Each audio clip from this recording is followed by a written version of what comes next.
Gardens লিপিকার স্বপ্নের ছাদ বাগানে আপনাদের সবাইকে স্বাগত।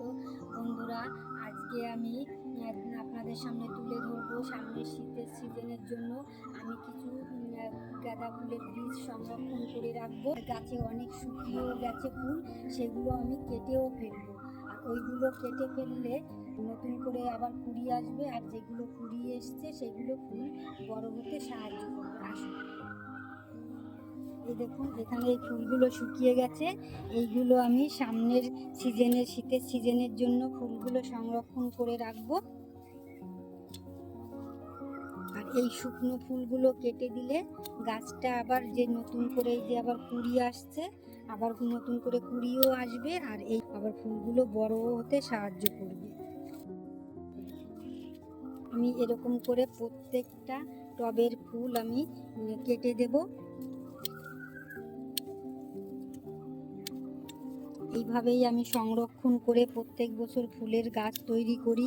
আবার অনেক সময় এই ডালগুলো আবার কিছুদিন পরে কিছু ছোট ছোট ডাল আমি বালির মধ্যে বসিয়ে রাখবো, ওইগুলো চারাও তৈরি হবে, সেটাও আপনাদের পরে তুলে ধরবো। সামনের সিজনের জন্য ওই চারাগুলো আবার আমি বসিয়ে দেব।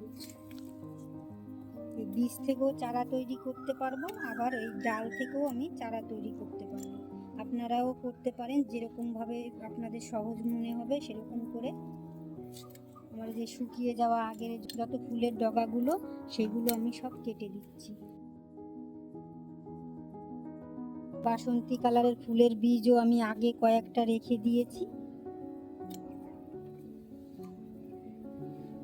লাল চাইনিজ গাঁদা, এই গাঁদাগুলো কিছু ফুল আমার শুকিয়ে গেছে, সেগুলো আমি বীজের জন্য রেখে দিচ্ছি। আর গাছের ফুল শুকিয়ে গেলে ওই ফুলগুলো কেটে ফেললে তাহলে গাছে আবার নতুন করে কুড়ি আসতেও সাহায্য করবে।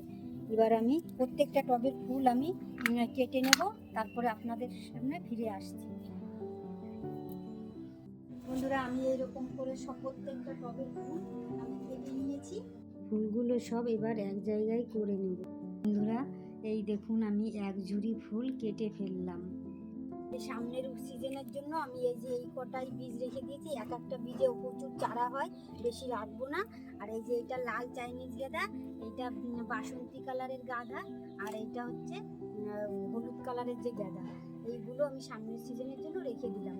আমার এই বীজ সংরক্ষণের ভিডিওটি যদি আপনাদের ভালো লাগে তাহলে লাইক, কমেন্ট, শেয়ার করবেন। ফেসবুকে দেখে থাকলে ফলো করবেন, আর ইউটিউবে দেখে থাকলে সাবস্ক্রাইব করবেন, যাতে নতুন নতুন ভিডিও আপলোড হলে আপনাদের কাছে পৌঁছে যায়।